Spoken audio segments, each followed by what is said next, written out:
मैं आचार्य सूरज कुमार, संस्कृत सूरज के इस चैनल पर आपका एक बार फिर से स्वागत है।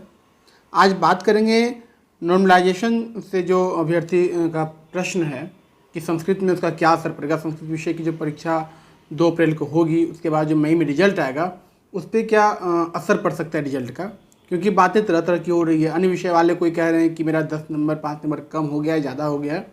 तो चिंताएँ स्वाभाविक है कि जो जिस परीक्षार्थी का रिजल्ट नहीं निकला है संस्कृत, उर्दू और विज्ञान वालों का, तो चिंताएं हो रही है कि कहीं ऐसा ना हो कि नंबर कम आ जाए, क्योंकि ऐसा ही रीमर है, जबकि इसमें सच्चाई कुछ भी नहीं है। कैसे सच्चाई नहीं, मैं इसको थोड़ा आसान गणित से बताता हूँ कि क्या असर पड़ता है आपके रिजल्ट पे नॉर्मलाइजेशन के बाद। पहली बात तो ये क्लियर है कि आपका जो है इस STT में माइनस मार्किंग का कोई प्रावधान नहीं था। अधिकतर जो वीडियो आप देखे होंगे नॉर्मलाइजेशन से संबंधित, उसमें माइनस मार्किंग को लेकर समझाया गया है। यहाँ पर STT में माइनस मार्किंग का कोई सवाल है ही नहीं, इसलिए मैं थोड़ा अपने मेथड से, अपने गणित से, इसका हालांकि गणित अलग होता है, लेकिन मैं अपने गणित से बता रहा हूँ कुछ चीज़ें समझने का कि क्या है होता है, कैसे आपके रिजल्ट पे इसका असर पड़ता है।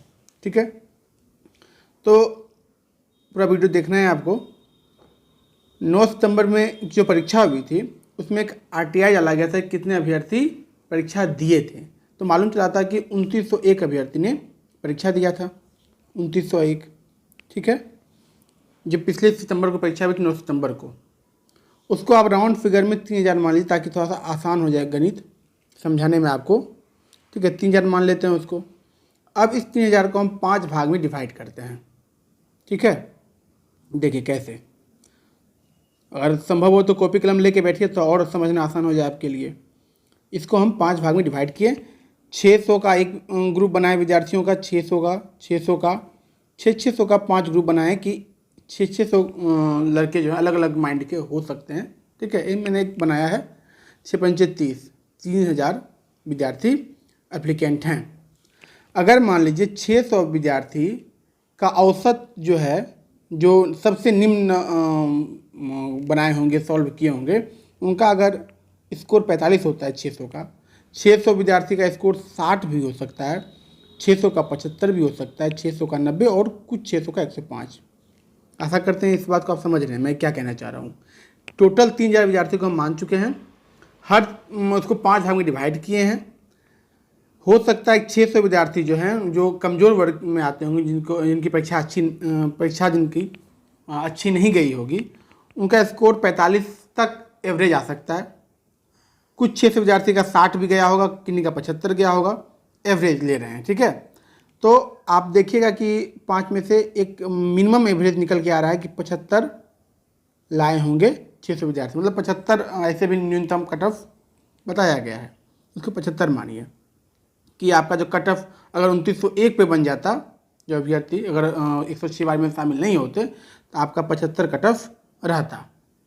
लेकिन 106 में भी कुछ अभ्यर्थी हैं परीक्षा देंगे, इसलिए अब आपके पेपर में नॉर्मलाइजेशन की प्रक्रिया लगेगी।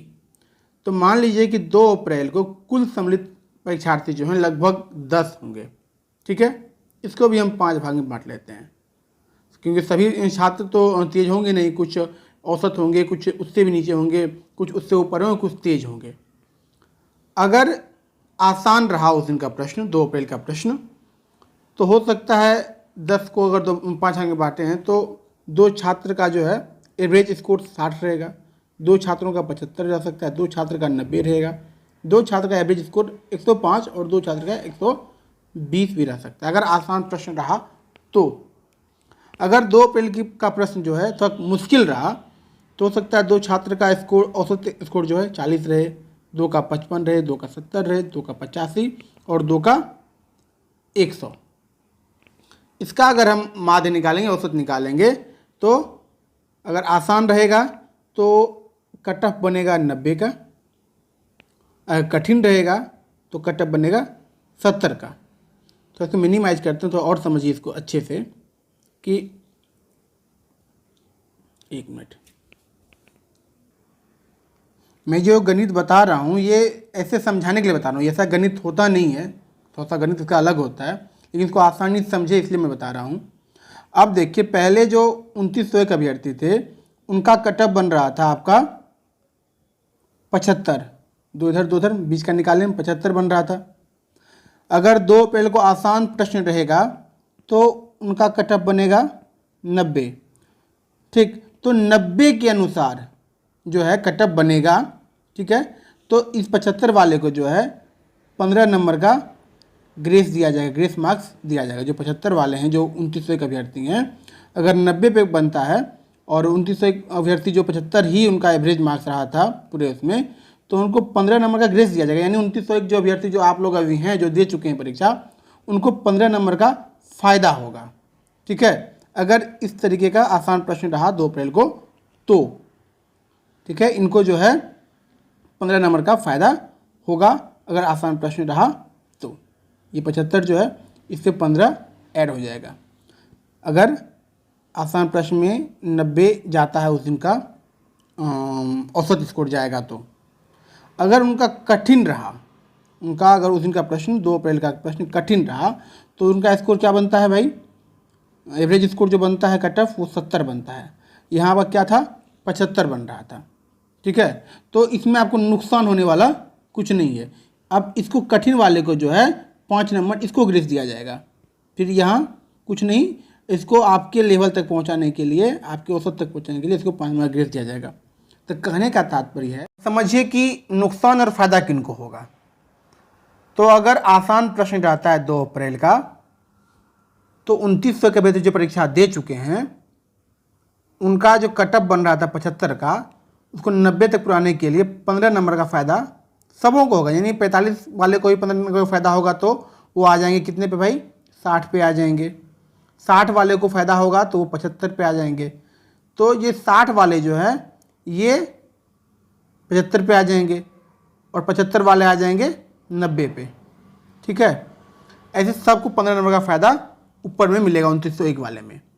अगर कठिन रहा तो क्या होगा? तो भाई कठिन होगा तो इसको फ़ायदा मिलेगा। किस वाले? कठिन वाले को फ़ायदा मिलेगा, क्योंकि एवरेज स्कोर जो था पहले वो मार्च बन रहा था 75 का कटअप बन रहा था, तो 75 तक पुराने के लिए कठिन वाले को 5 नंबर तो देंगे ना, तो 70 वाले को पुरा देंगे, 75 कर देंगे उसको। ये सब में जो है 5 नंबर का मार्क्स मिलेगा। 55 वाले को 60 दे देंगे। ठीक, 55 वाले को 60 दिया जाएगा, फिर 40 वाले को 45 दिया जाएगा और 85 वाले को 100 वाले को 105, मतलब 5 नंबर का फ़ायदा इनको हो जाएगा, कठिन वाले को किया जाएगा। अब करने के बाद ये जरूरी नहीं कि वही कट ऑफ अंतिम कट ऑफ होगा।